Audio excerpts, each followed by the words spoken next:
Before starting this company, I was a commercial leader, a sales trainer, and a consultant for many hospitality brands across the world. So I actually started my career from Chennai, and I'm very proud of it.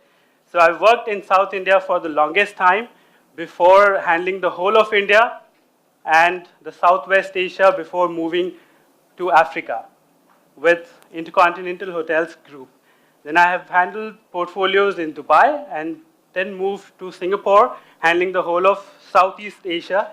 And a bigger part of my role also included hiring of professional speakers, trainers, coaches, and mentors for our teams. So today we will have a feel and the inclusion of how a hirer would think, how we should put ourselves in the shoes of the hiring professional so that we know what pain points they go through, what selection procedure they most probably have, and we work according to them and not according to us to get selected. Okay? So, before we start, it's very important for us to understand what we do is what we love or not. Is it correct? Yes. Any guesses on how many number of hours an average person works in the whole lifetime? Approximately. Any wild guesses? No one is right, no one is wrong. You can just make a guess. No problems. 3.2 million hours. Very close now. Okay, 50 to 60,000. 75,000. We are getting there. We are getting there. Okay, I think now we are getting very close to it. So approximately, on an average, a human being works for more than 90,000 hours in his lifetime. Now, isn't it important for us to love what we do and do what we love? Do we agree? I do. Do we all? Yeah. So, if you don't like your work, if you like something else, why are we struggling? If you like to speak, if you like to train, if you love to be in this sphere of the world, which is a lot giving and trying to make the speaking community bigger, trying to make the speaking pie bigger and then sharing, this is the place for you. So come join us in becoming a professional speaker, trainer, coach, author, and join this community which is an ever-giving community. The next thing that I wanted to check is if you all have paid attention, you would have known by now how many registered professional speakers are there in the world. Let's guess again. As in people who are associated with some or the other organization. Let's say take a figure from Global Speakers Federation. 10,000. Any other guesses? 5,000. 50,000. Very close. 5 million. we wish to get there. Yeah. Actually, as per Global Speakers Federation, and the number was shared in the morning as well, the associated professional speakers are 53,000. So it's more than 50,000 professional speakers. And this is the number which is just with Global Speakers Federation. There are still more speakers, more trainers who don't register themselves with any of the organizations. So you can understand that it's much bigger than what we have, and we all are surviving. So it's a great opportunity. It's a great field to be in. So I invite and I urge all of you, aspiring professional speakers or newbies, to be confident, spend that quality time in becoming a professional speaker. Okay? All right. So a lot of time when we meet aspiring professional speakers or trainers, They ask us, how do we score speaking gigs or training assignments continuously? Isn't it? The answer is very simple, but execution is the key. So today, we will go through very simple baby steps of the whole sales cycle to become a professional speaker, trainer, coaches, etc. So here it goes. The answer of the question is to build a speaking business over trying to get speaking gigs one after the other. If you don't set it up as your business, you will always struggle after one assignment. So now we will discuss the whole sales cycle, and also we will incorporate from a hirer's perspective what a hirer would think, do, because let me make it very clear, any hirer, any buyer of professional speaking or training, that's not the only responsibility that they have. They have a lot of other things to do apart from just selecting a professional speaker or trainer. So it's very important for us to understand their pain point, their cycle of selection, and put ourselves in their shoes and customize things in a way that makes it faster and easier for them to choose you. Okay? So let's start. So the first and the foremost thing that we have to understand is to spend quality time in identifying and determining your speaking topics and your market. How many of us agree? We do, right? All of us? Because we've seen a lot of times professional speakers and trainers coming to hirers, like when I was a hiring manager, they used to come up with 10 to 15 different topics and areas, and they were trying to sell everything. Even if there were areas where they were not good at, but there was a lead, so they were trying to pitch for it, thinking, okay, they will take it up, they will somehow manage to do it. But it's very important for us to understand that we cannot be good at everything. Like in Singapore, I have a speaker colleague who only speaks on millennials. And he is very famous, he is super busy across Southeast Asia. Like Frederick just finished his session, he is specializing in creativity. And you know he is super busy.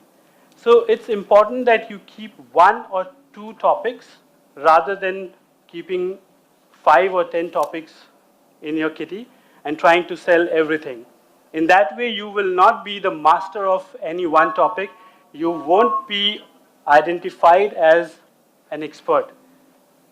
All right? The second thing to understand is the market.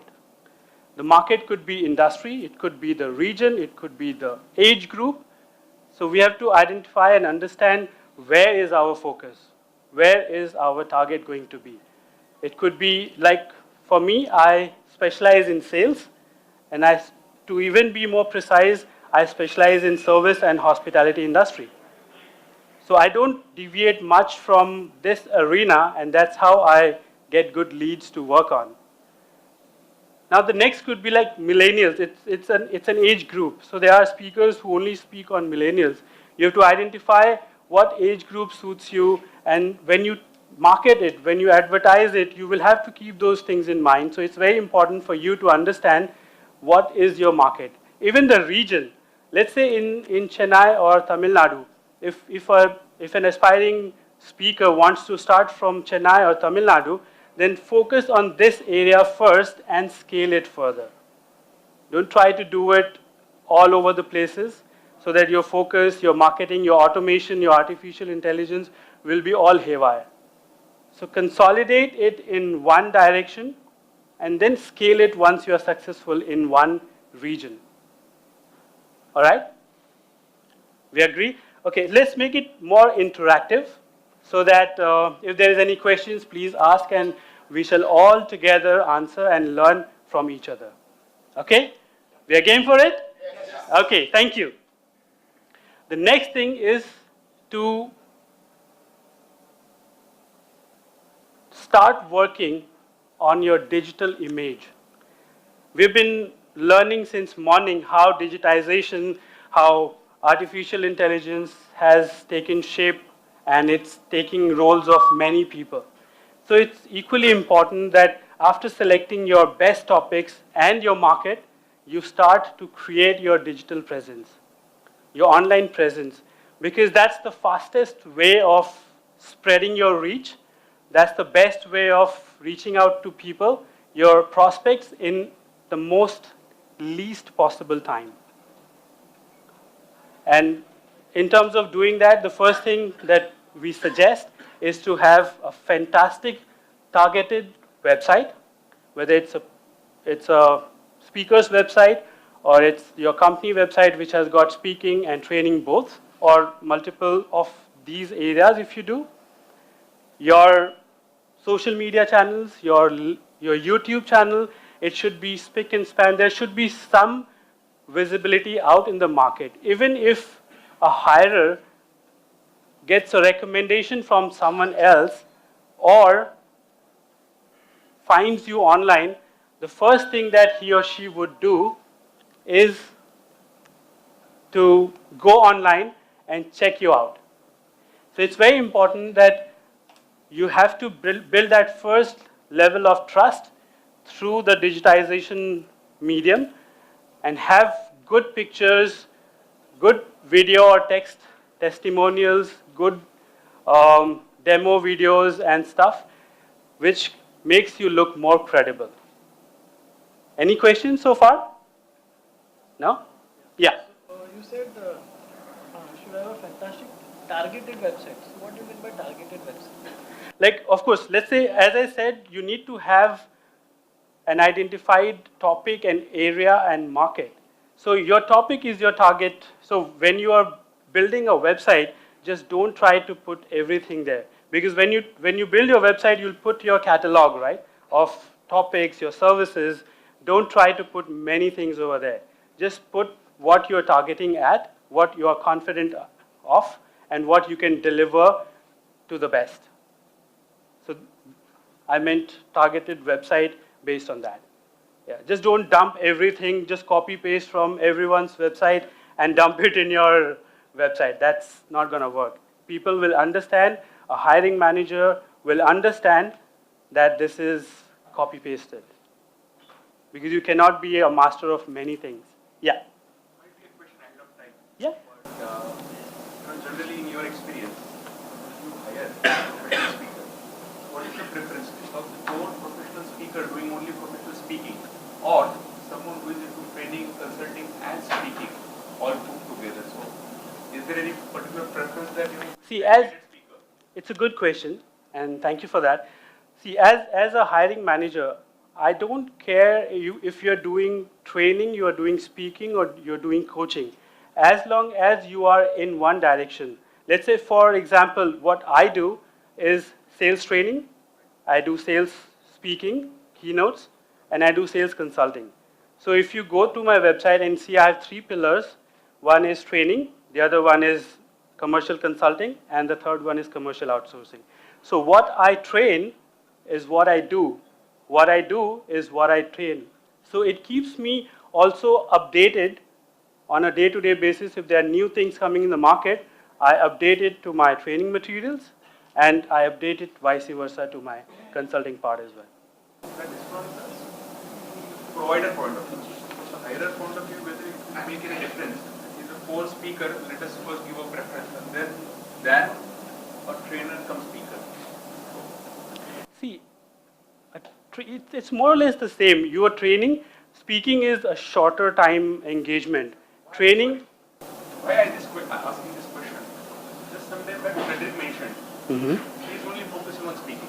Yeah, because he's so busy with speaking. But it's a conscious call. I asked Patrick the same question. Okay. And he said you can have all the options. He has chosen only to speak. Absolutely. So his current, I've been working with Frederick. I work in Singapore, and I'm a member of Asia Professional Speakers Singapore. I'm a professional member, and I'm also in the organizing committee for the coming convention in May on 10th and 11th. So we work very closely. So in his current role and situation, he is so busy with his speaking that he does not have time for a training or any other thing. And he wants to just focus in that. Prakash, he said it's not, he has taken a call. Yeah, that's what. It's okay if you do all the three, but I have decided only to speak. So it's person specific. If there is an incoming lead, an incoming inquiry, and you feel comfortable, why not? And a lot of times we do free talks and free gigs. Yeah, sorry, yeah. So I have a question Yes. regarding the topics or regarding your area of expertise, let's call Yeah. it that, right? So now, if you look at the availability of area of expertise, there are primarily 6, 7 areas of expertise. Looking at your life, looking at your career, looking at your sales, looking at say inner growth or whatever. So Yeah. there are health, wealth, etc., money, etc. Those kind of 6, But there are 7 many, Yeah, there could be many, yeah. Right, so what I want to understand is that how narrow should that topic be? See, it's very practical that what means as we evolve in our lives, it's natural that we will get to learn a lot of things in our life. So we can start to include those things as well. But what I would suggest is to start from a place, make that as your identity, and then when you are very comfortable, you're happy doing it, and you're not having any challenges, you can start to expand with the second topic, third topic. That's not a problem. Can I answer this? Yeah. They say Indians spend almost 10% of the time branding and 90% of the time doing nonsense. Americans spend 90% of the time branding. Yes. Apple Yeah. brands doesn't do everything in the world. If you want to focus and be a brand, stick to only one. Stick to your knitting. Don't do everything. Exactly. Very true and commendable point. So that's what I would like to say, that to become successful in the beginning, don't start with many things at the same time. Start with one or maybe two. It could be the related, if it is, for example, if I talk about myself, throughout I've been working in sales. So sales is my forte. I've got that experience, that specialization. So I've started with sales, and I do speaking and training both. And I do consulting in commercial, which is mostly sales, marketing, and revenue. So it's all related. I'm not deviating into, let's say, operations yeah, exactly, quality management and other things. Very true. One thing I just wanted to comment upon, when you said about industry, you are now specializing in industry. What challenge, I'm also into selling and marketing. Now, if in industry, the problem is like if I do for X company, I can't do for Y who's a competitor, right? Ethics doesn't permit me. So does it become too See, so I think means you have to decide about your industry, because when it comes to a specific industry, if we are not involved in the internal data while we are doing a classroom or we are doing a speaking, if we are not hampering, because what I see is a speaker who has done it for BMW gets immediately hired for VW. But So- now in the sales, we know the data, we know the numbers. So because of that, does it become, So as a speaker, you mean to say the company gives you their data yeah, sometimes in the training fee, Training they do. training which we do. in the training? Okay, They do show the projections. okay. So, and also they sometimes sign a NDA to say that, and Yeah. So if you're in that zone of signing a contract of confidentiality that okay, you cannot do it for my competitor, then of course you have to choose related industry. Like when I came to Chennai, I came yesterday and I met a couple of my ex-colleagues here. They advised me that why don't I venture out into real estate, because it's pretty similar, and with your experience you can always be in demand for real estate. And it made me think, and in fact I called my wife and I said, she is the one who is helping me in the back end work, and I said this is a great idea. Means I never thought about it, that we can expand this to a relatable industry, which is real estate. So of course what we learn here could be customized based on your requirement. If you are absolutely a trainer and you are signing a confidentiality agreement, then absolutely. Means there is no two ways about it. Okay, so moving on, the next step is to create a system that works for us. Because as aspiring speakers or newbies, how many of us are there who are starting this business just alone or with just one partner? I started it alone with just nobody. So in this case, it's very important for you to focus on prospecting, doing demo, previews, and closing the sale. So who does the back-end work? That's where you need to have a system. So a good CRM system, a good email management system, a good email bot, chat bot is what we can use. And they all come at various price points, and we should implement them and try to exploit the power of artificial intelligence and automation.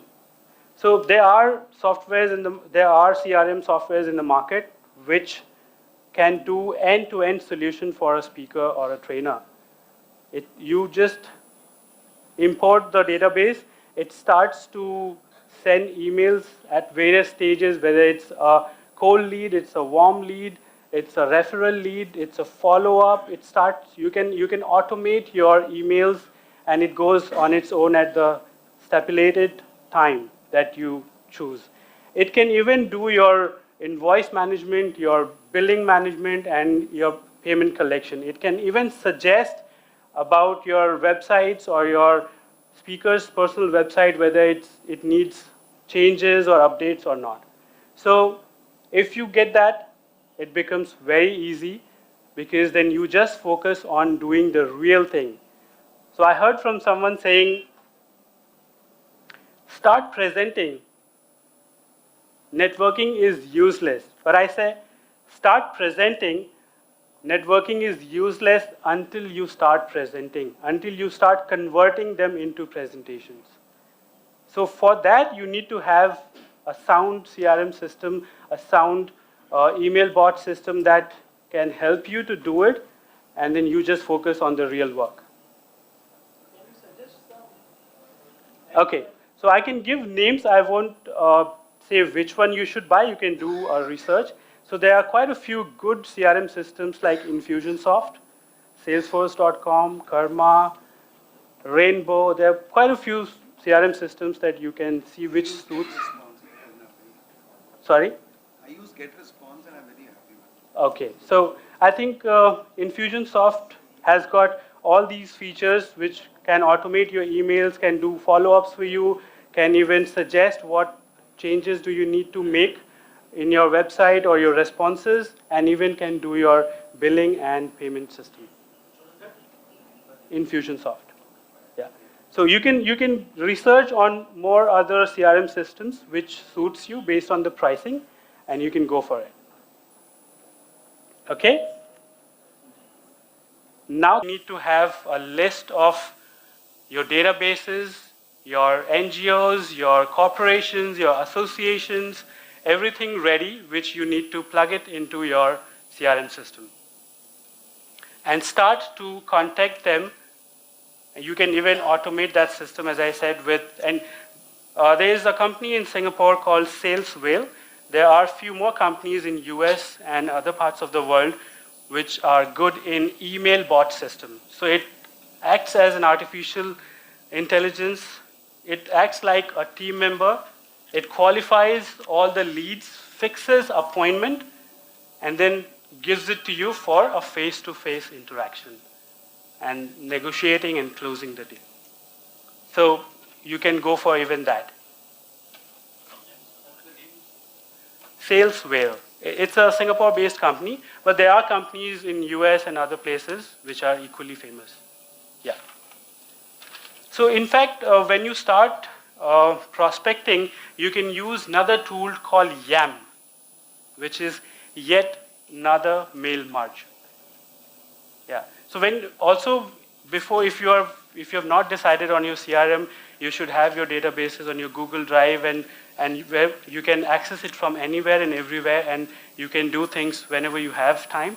But I strongly suggest that if we don't have a sizable team to do it for us, it's better that we have a system in place. And also having a sizable team is cost. So in the beginning, you need to have as minimal cost as possible so that your profitability is more. Yes, please. I have two questions. When you talk about prospecting, Yes. first thing is like when you talk about if somebody is a speaker on sales or something which has got to do with direct ROI for the company, okay, so there are more prospective clients for them, right? Okay. If you talk about something like completely different, for example, health, okay, it does not impact the ROI of the company directly. Yeah. Right? So number one is how do you target the client or how do you convince the client? Number one. The second thing, what you're talking about the team. If I want to start a team for all these things, okay, just as a just the beginning stage.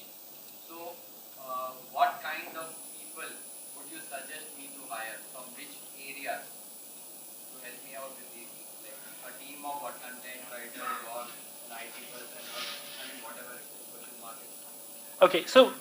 Okay, you got a different point where I meant to not have a team in the beginning when you're starting off and have a system that works for you automatically. But when you feel that there is a need to have the right content, right write-up, then of course you have to have someone who is skilled in that area, and you can hire them on project to project basis. You don't need to have them initially on your payrolls. Okay, if I want to hire, let's say this is the second stage, I have still not used these softwares, but I want to hire and then use these softwares because I'm not very comfortable with the technology thing. Mm-hmm. So how do we start in that case? Like what number of people and what type of people should we hire? Okay, so maybe the areas where you are not comfortable with, just identify them, and you can even get the services on freelance basis. I'm advocating for a lean cost system in the beginning, and of course, when you scale it up, you feel that yes, you can afford to hire many people on board. Why not get all specialists on board? If you need to hire a content writer, like when I started my own company, coming from a sales and marketing background, I could do it on my own, and I can understand what you feel. If you think that you need a help there, hire a freelancer. Like to design my company's website, of course, I never did digital designing. So of course, I hired someone who was working in my team before, and she is very good at it, but I hired her on a freelance basis.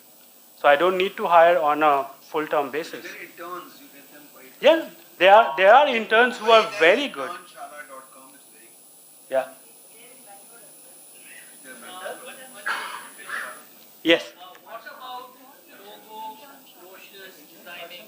Yeah. So that's Trade what. marketing, that will play a major role when you're going to. Absolutely. So if you're building a long-term business, if you're building a business model, like taking my experience when we were starting it last year, we wanted to make it a long-term business. So we wanted everything to be done from scratch.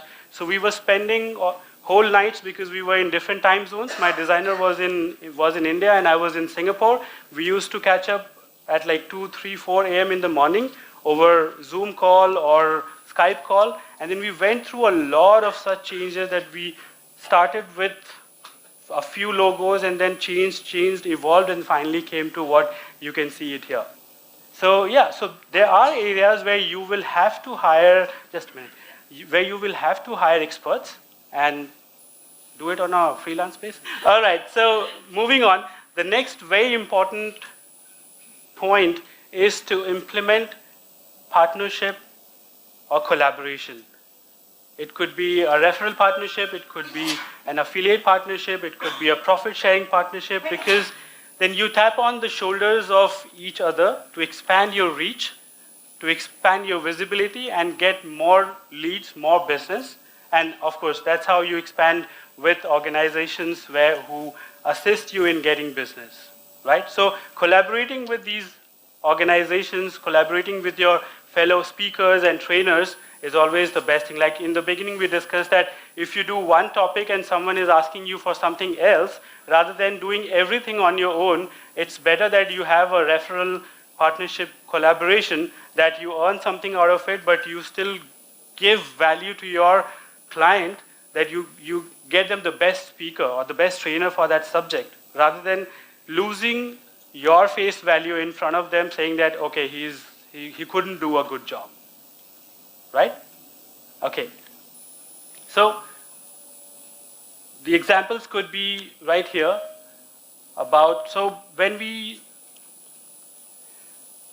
implement a partnership, as I said, it's all there, that this will spread your reach faster, and also is very important in terms of gaining faster credibility.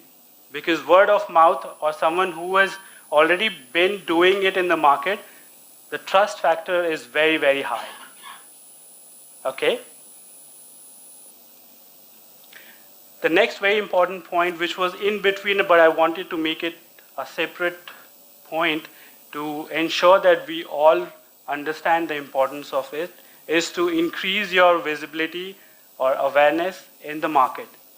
Now, it's very important, and like in the morning we learned that Brian Tracy says you should do 200 or 300 free talks before you really start to get the right amount paid gigs.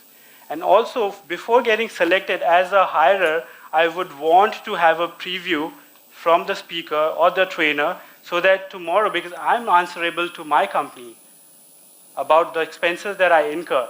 So it's important that you start, you are ready, you are happy to do free previews, you are happy to call your clients for, let's say, a lunch and learn if your budget permits, or you can collaborate with one or two more speakers or trainers in different areas, and you can do it so that the cost is distributed.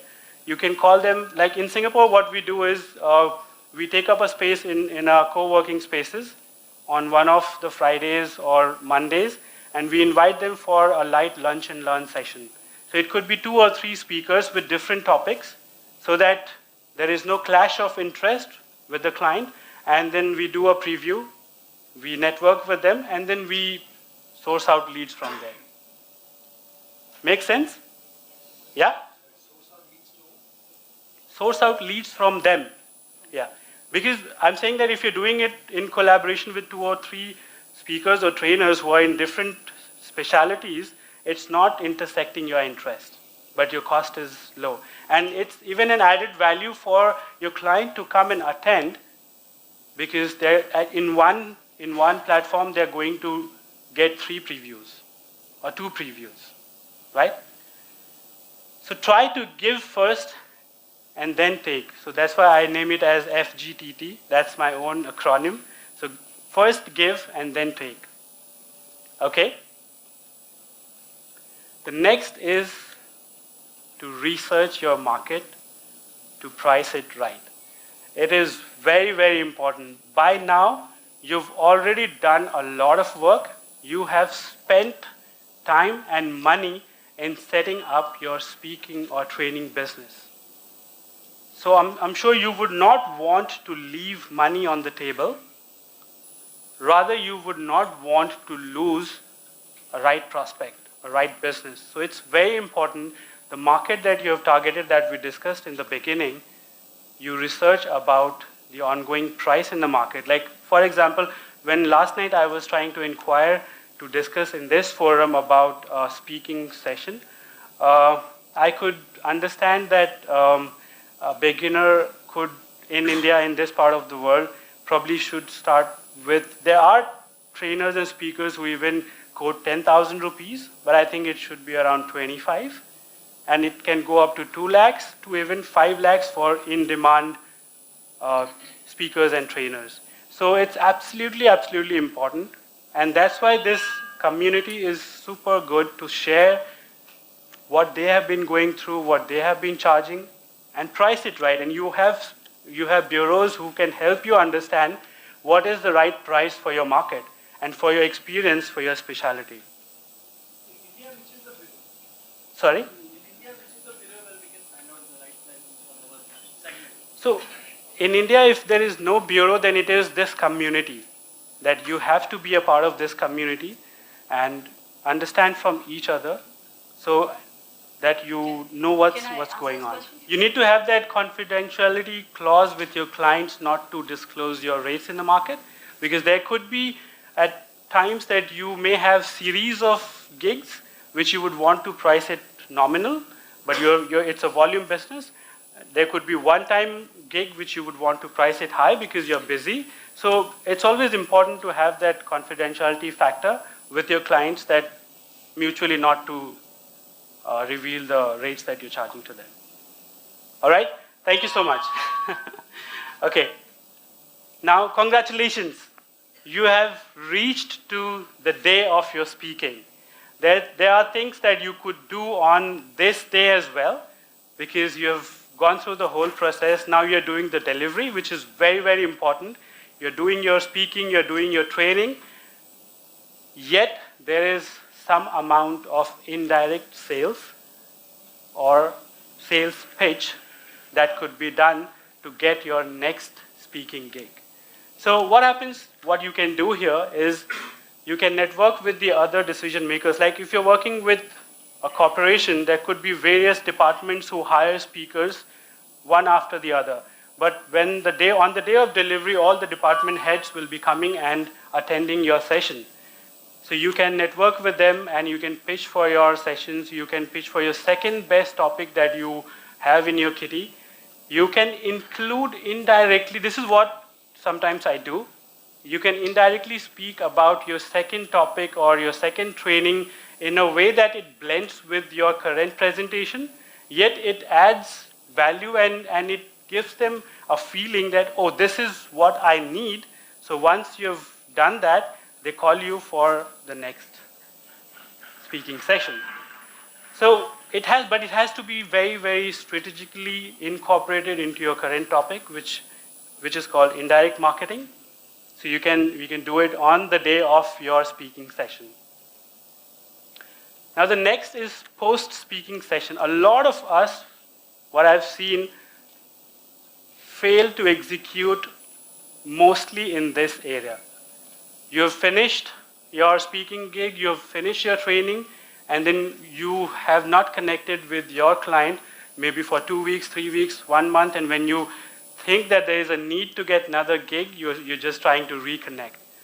So what you have to do after your session, after your speaking gig, is to take feedback, first of all, or any hirer would be happy to share feedback with you because he or she feels that they are important.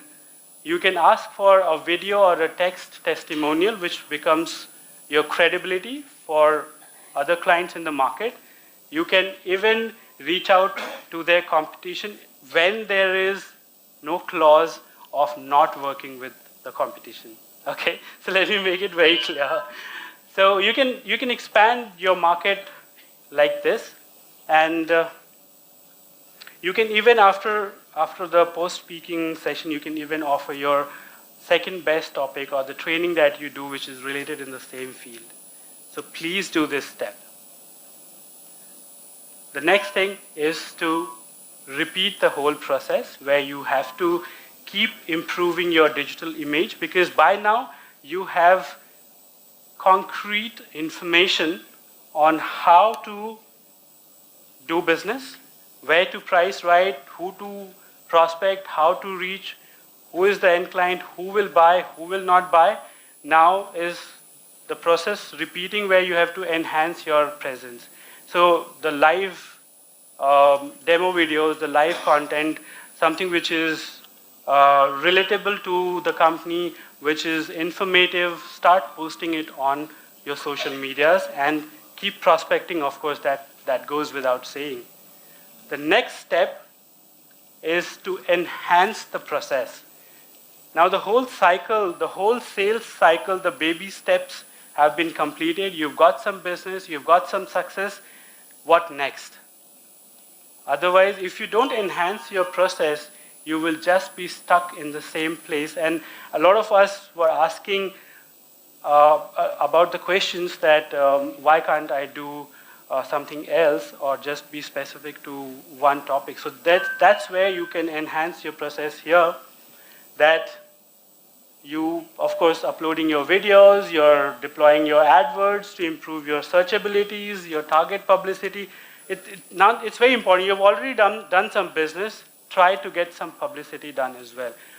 Within your specific field, in your market, try to get publicity through newsletters, through channels, through radios, which gives you further more visibility and options of getting more speaking gigs. The next very important thing that you should always keep in mind is to author a book.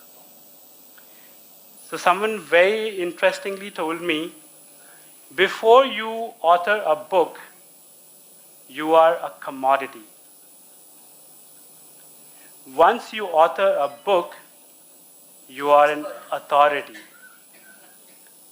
So you have the authority. You are taken as a serious, as a qualified, as a well-known speaker or trainer or author in that area, and that's how you can start to scale it up. You can increase your price as well.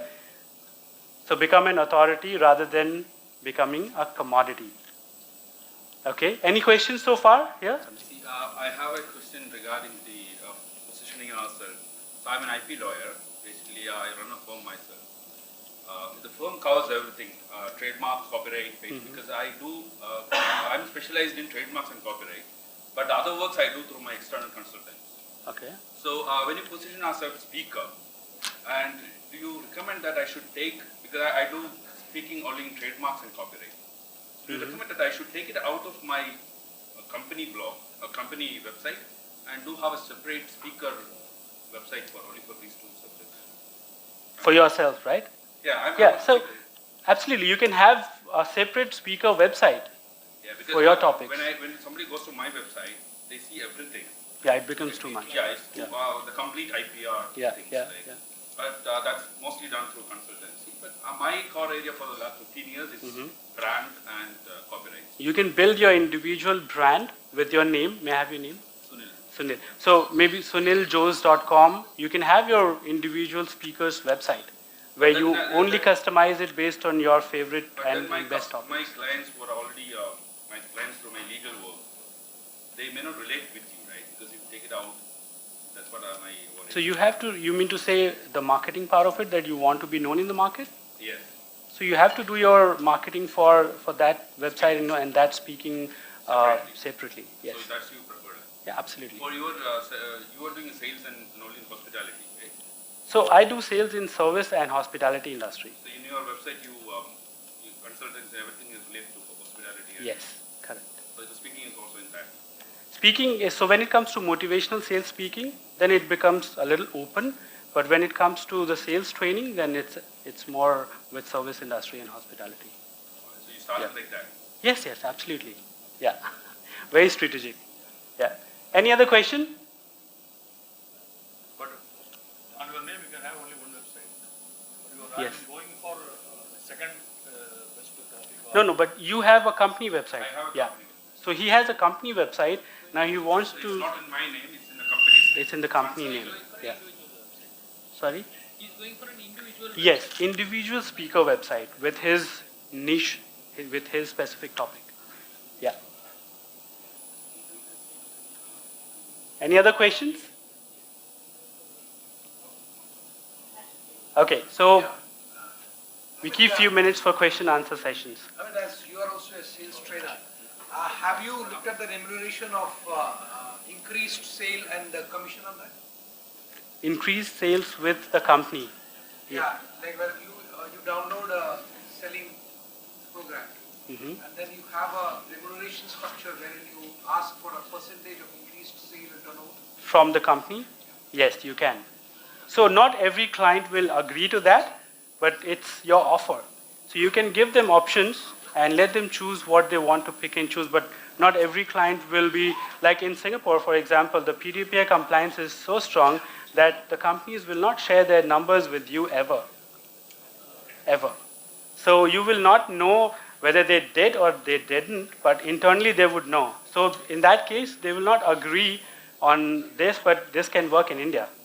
And this can be a client-specific offer. So he means to say that when you are offering your services, in sales, do you also offer it based on the improvement in business? Do you charge them based on the percentage of the improved business? Yeah. Yes, please. When you're invited for a corporate talk, what is the kind of expectations or takeaways that a company really expects from the person who is going to give the talk? So is it a free talk or you? Otherwise, it's a paid talk. Yeah. So that's what. Paying you, for example, 3 lakh rupees for a period of 3 hours, Yeah. they must be expecting some tangible takeaways. Absolutely. So what are those takeaways that a company expects, and how does the company really compare such speakers? Suppose if the company is really talking to 2 speakers, and I'm going to call one of them. So what is the comparison standard? Based on what does the company compare, and what are the takeaways they expect? Absolutely. So when you go for a preview session, when you go for a discussion session, you will, as a speaker, you have to ask what the end result should be. And as a hirer, I should be the first one also to let you know that this is what I'm looking at by end of the training. This is what I'm aiming at. And then if there are 2 or 3, then based on what I want and the answers I get, I choose one. But if it's a technical training, it can be measured. But if it's skill-related training, it's intangible. But at least your answers will be different, right? If let's say there are two trainers, and both are in the same field, but when a hirer is there and asking questions based on the end result that he or she wants, of course the answers will be different. So whatever is the answer most close to what I'm looking at as a hirer, I would go with that.